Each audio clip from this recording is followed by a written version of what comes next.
ये है against the gods के सीजन 2 का नॉवल एक्सप्लेनेशन पार्ट 16, जिसमें आप सभी का स्वागत है।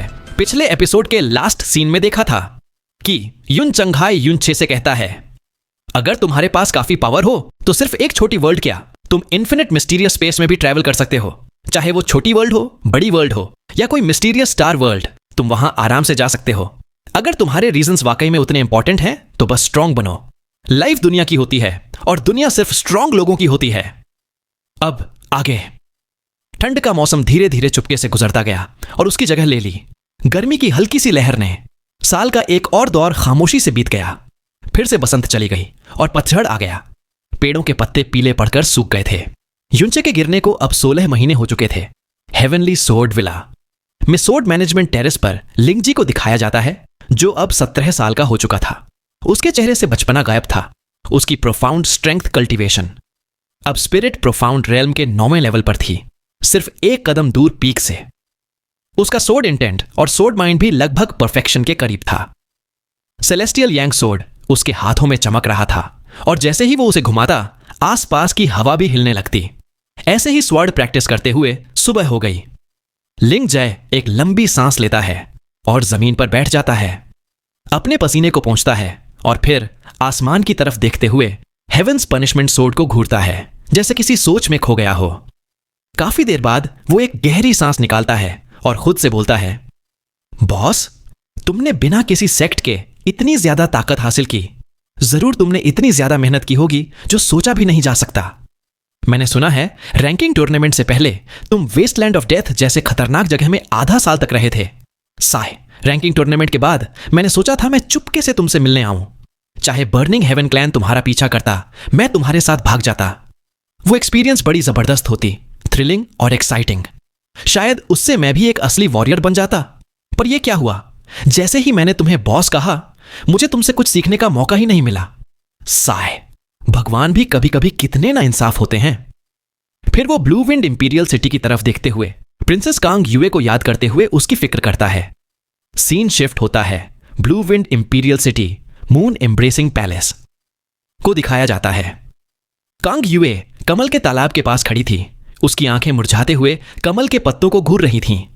एक पैलेस मेड उसके पास खड़ी इज्जत के साथ उसे बताती है, प्रिंसेस, बर्निंग हेवन क्लैन से संदेश आया है। यंग क्लैन मास्टर फेन ज्वेचेंग ने आपके एंगेजमेंट की तारीख तय कर दी है।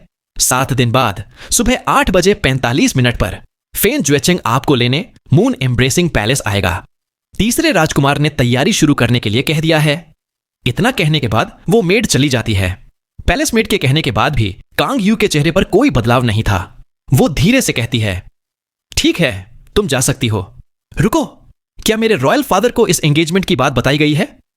पैलेस मेड झुककर बोलती है, प्रिंसेस, एम्परर अभी तक उठे नहीं हैं, उन्हें अभी तक बताया नहीं गया। कांग युए बोलती है, उन्हें डिस्टर्ब मत करना, उन्हें आराम करने दो। जब वो उठ जाएं तब मुझे बताना। मेड भी हां में सिर हिलाते हुए चली जाती है। तभी एक हंसी की आवाज आती है, हा हा हा, रॉयल सिस्टर, बधाई हो, बधाई हो। कांग युए पलटकर धीरे से मुस्कुराती है और देखती है थर्ड प्रिंस कांग। शो को वो बोलती है, लगता है तुम मुझे फेन ज्वेचेंग से शादी करते देख मुझसे भी ज्यादा खुश हो। कांग शो हंसकर कहता है, जरूर, ज्वेचेंग एकदम शानदार है। पूरे ब्लू विंड एम्पायर में कम लोग होंगे जो उसके बराबर हों। तुम्हारा हुस्न और उसका टैलेंट एकदम परफेक्ट मैच। तुम मेरी बहन हो और वो मेरा दोस्त, तो मैं खुश क्यों ना हूं? हा हा हा। कांग युए कहती है, अगर तुम इतने खुश हो तो शादी की सारी जिम्मेदारी तुम उठाओ। मुझे लगता है तुम्हें बड़ा मजा आएगा। कांग शो बोलता है, बिल्कुल, मुझे कोई एतराज नहीं। कांग युए बोलती है, तो फिर तुमसे एक और बात कहनी थी। फेन ज्वेचेंग को कहना कि जब वो मुझे लेने आए तो अपने बिट्रोथल गिफ्ट्स में बर्निंग सोल फ्लावर जरूर ले आए। अगर मैंने वो फूल नहीं देखा तो मैं उसके साथ बर्निंग हेवन क्लैन नहीं जाऊंगी। कांग शो मुस्कुराते हुए कहता है, अरे इसमें क्या बात है? फेन ज्वेचेंग तुमसे इतना प्यार करता है, बर्निंग सोल फ्लावर तो छोड़ो, अगर तुम आसमान के तारे भी मांगो तो ला देगा।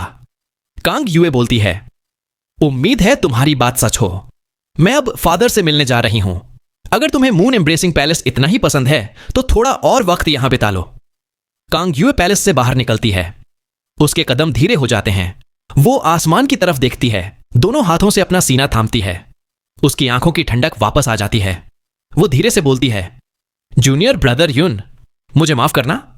इतने लंबे समय तक तुम्हारे साथ नहीं थी, सिर्फ कुछ दिन, और सिर्फ 7 दिन, फिर मैं तुम्हारे पास आ जाऊंगी। सीन शिफ्ट होता है। सोर्ड मैनेजमेंट टेरेस के नीचे एक भयंकर बैटल अपने अंजाम के करीब थी। बूम, बैंग, डिंग, clang, slash.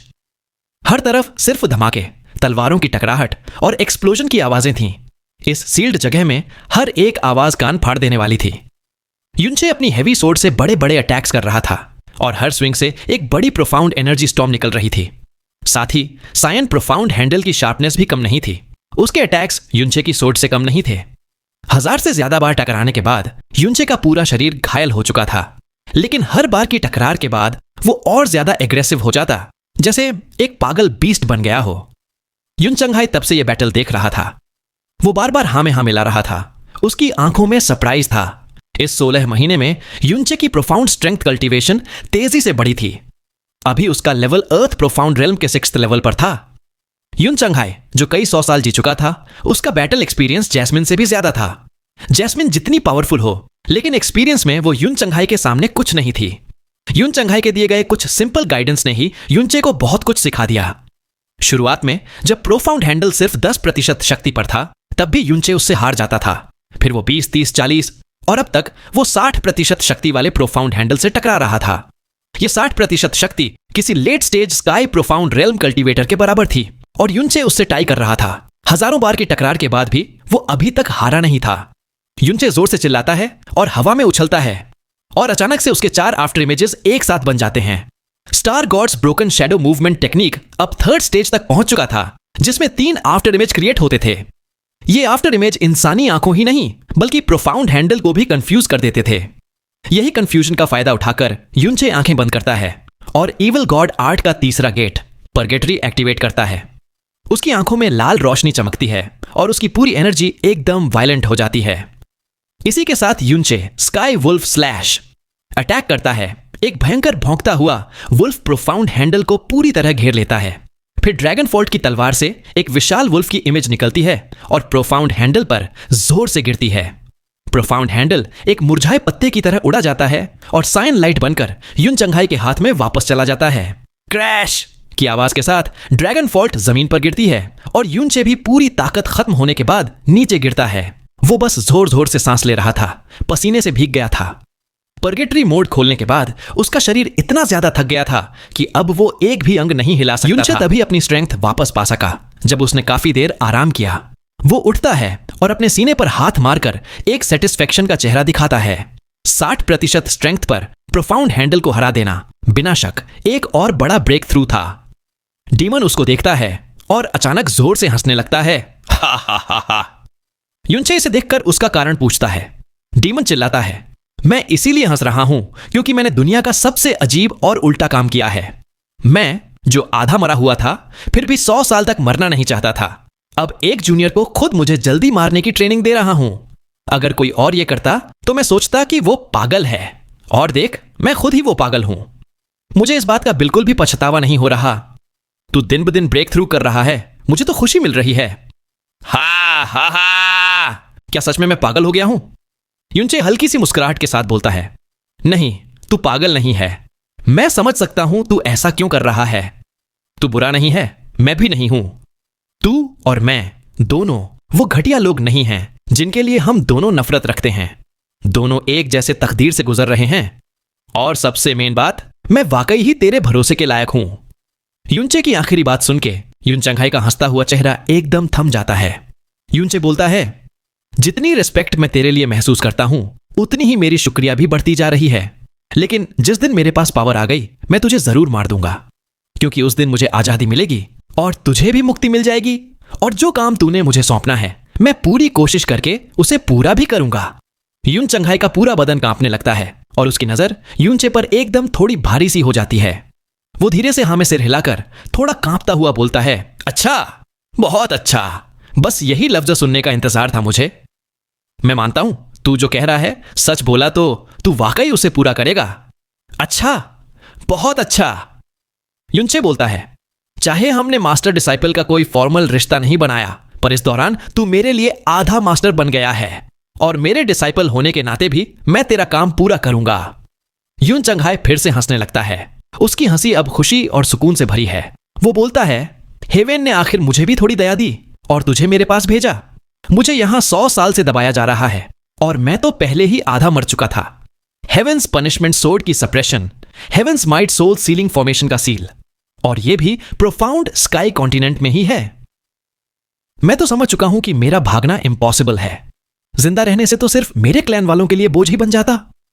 Mighty Heavenly Sword reason भी मुझे सिर्फ एक बार्गेनिंग चिप की तरह रखा हुआ है, लेकिन मेरे पास अभी भी कुछ इंपॉर्टेंट है। वो पूरा इल्यूजरी डीमन रेल्म के लिए बहुत जरूरी है। मैं मर नहीं सकता, कुछ भी हो जाए नहीं मर सकता। और अब फाइनली मुझे कोई मिल गया जिस पे भरोसा कर सकूं। अब मैं भी अपने किंग को मिलने जा सकता हूं। युन चंघाई ये बोलते बोलते आंखों में आंसू ले आता है। युनचे हैरानी से बोलता है, वो चीज जो इल्यूजरी डीमन रेल्म के लिए इतनी इंपॉर्टेंट है, क्या तू चाहता है कि मैं उसे इल्यूजरी डीमन रेल्म पहुंचा दूं? वो डीमन के पूरे शरीर को देखता है, मन में सोचता है, डीमन के पास तो कपड़े के टुकड़े के अलावा कुछ भी नहीं और छुपाने की जगह भी नहीं। और अगर वो खुद स्पेस भी बना लेता तो भी माइटी हेवनली सोर्ड रीजन वाले उसकी सारी चीजें छीन लेते। इतनी इंपॉर्टेंट चीज माइटी हेवनली सोर्ड रीजन वाले उसके पास रहने ही नहीं देते।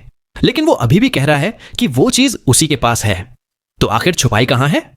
डीमन सिर हिलाकर बोलता है, अभी नहीं, तू अभी बहुत कमजोर है। जब तू इतना स्ट्रांग हो जाएगा कि मुझे मार सके तब मैं तुझे दूंगा।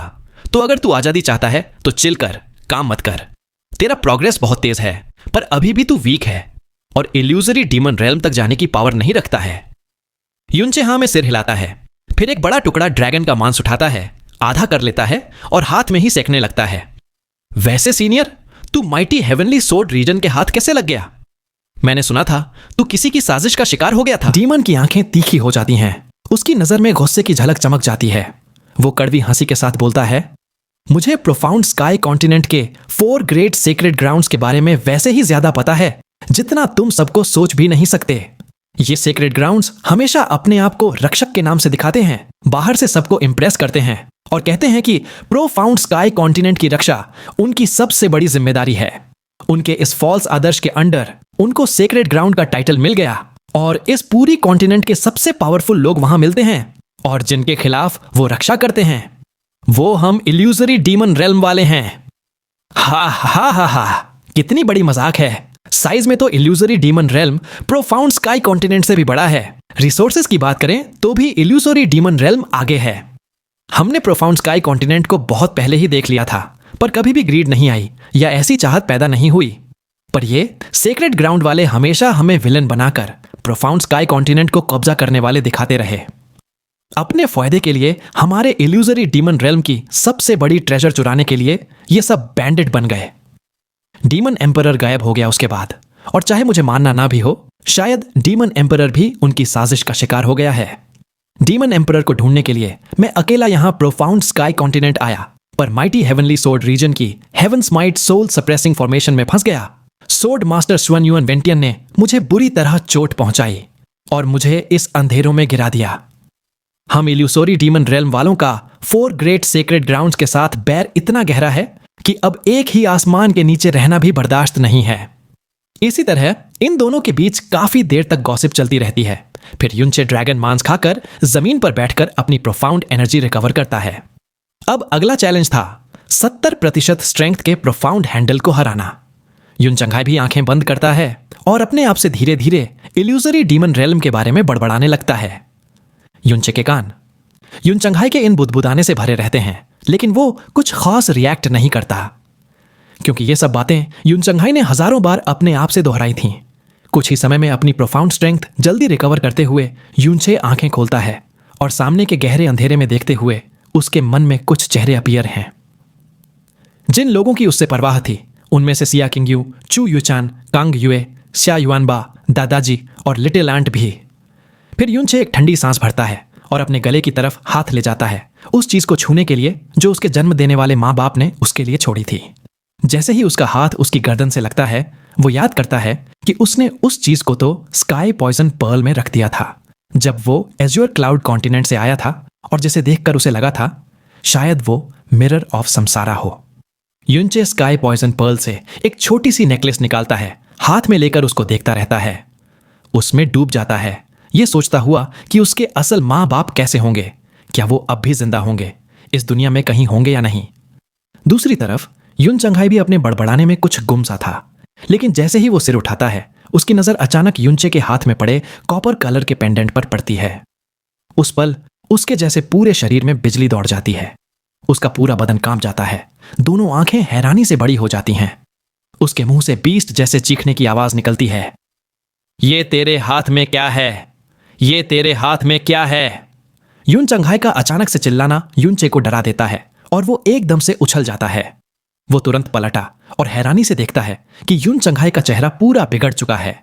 उसकी आंखों में एक्साइटमेंट इतना ज्यादा था कि वो लाल रंग की एक भयानक सी चमक से भर गई थी। उसका दायां हाथ आगे की तरफ पंजा मार रहा था और पूरा जिस्म जोर से स्ट्रगल कर रहा था, जिसकी वजह से जंजीरों में तेज आवाज गूंज रही थी।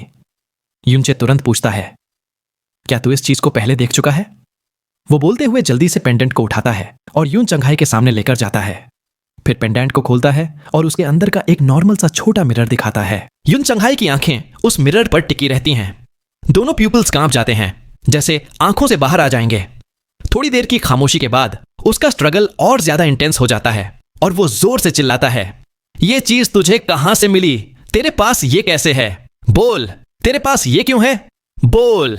युन चंघाई का रिएक्शन साफ दिखाता है कि वो इस चीज को पहचानता है। सिर्फ पहचानता ही नहीं, बल्कि ये उसके लिए बहुत इंपॉर्टेंट भी है। उसकी एक्साइटमेंट देखकर युनचे एक कदम पीछे जाता है। अपने गले में वो पेंडेंट वापस पहनता है और जितना शांत रह सकता है उतनी शांति से बोलता है, जब मैं पैदा हुआ तभी से ये मेरे साथ था। मेरे जन्म देने वाले माँ बाप जिन्हें मैं कभी नहीं देख पाया, यही एक चीज मेरे लिए छोड़कर गए थे। तुझे अगर ये पहचान में आई है तो तू मुझे सच बता सकता है, आखिर ये क्या है? और इसका असली मालिक कौन था? जिन लोगों ने मुझे पहनाया था वही मेरी असल माँ बाप होंगे। युन चंघाई की नजर इंटेंस से धीरे धीरे फीकी पड़ने लगती है और फिर और भी ज्यादा फीकी। युन चंघाई धीरे से बहुत मुश्किल से बोलता है, ये तेरी माँ बाप तेरे लिए छोड़ गए थे? युनचे हां में सिर हिलाकर कहता है, हां। वो पेंडेंट को उठाता है, गहरी सांस लेता है और कहता है, जब मैं पैदा हुआ कुछ ही वक्त बाद मेरे माँ बाप का पीछा किया जा रहा था। तब उनके एक करीबी दोस्त जो मुझे अपना बनाकर पाले, उन्होंने मुझे बचाने के लिए अपने बेटे से बदल दिया था।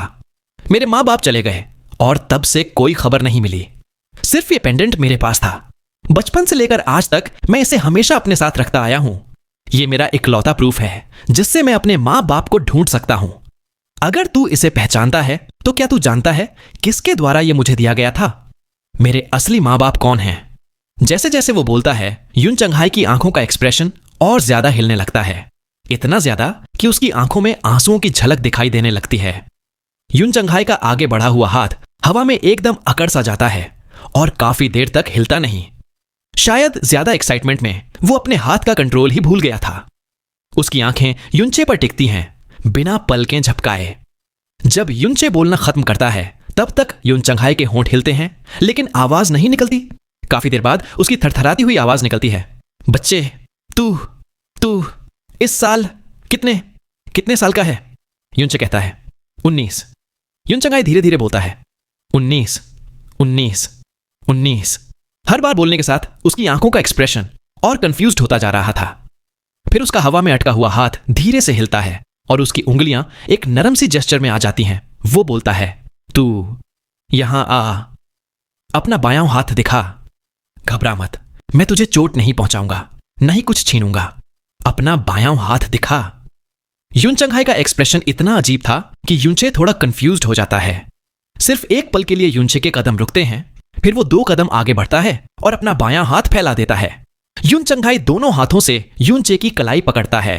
अचानक युनचे को एक अजीब सा और हल्का सा एनर्जी का सेंसेशन उसके हाथ के अंदर ऊपर की तरफ जाता हुआ महसूस होता है, जो जल्दी ही उसके पूरे बाएं हाथ को घेर लेता है। युनचे कुछ कहने ही वाला था कि अचानक उसने देखा उसके हाथ के ऊपर छोटी सी उंगली के साइज की एक ब्राइट व्हाइट तलवार जैसी शेप का एक मार्क उभर आता है। युनचे हैरानी से कहता है, यह क्या है?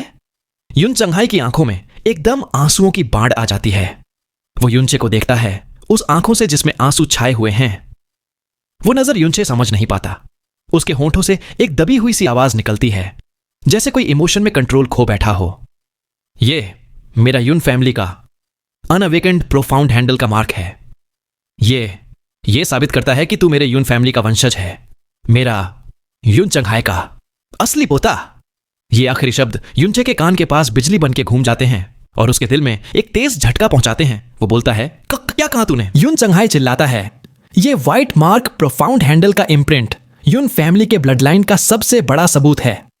और जो चीज तू पहने हुए है वो हमारी यून फैमिली की वो ट्रेजर है जो हम डीमन एम्परर की फैमिली के लिए प्रोटेक्ट करते हैं।